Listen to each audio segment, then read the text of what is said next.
Ex-works is a common international shipping term. Let us look at what it means for buyers and sellers in global trade. In the world of trade, EXW stands for ex-works. It is a shipping agreement that puts almost all responsibility on the buyer.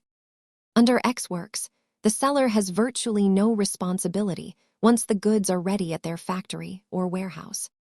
Because the seller does so little, the buyer must handle everything, including loading, export paperwork, and the entire shipping journey. Compare this to free on board, or FOB, where the seller is responsible for getting the goods onto the ship or transport vehicle.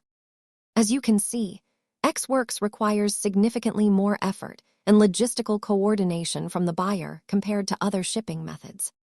Always remember that while ex-works looks simple on paper, it often creates hidden costs and risks for the person buying the goods. Understanding trade terms helps you manage your supply chain better. Thanks for watching, and check back for more business basics.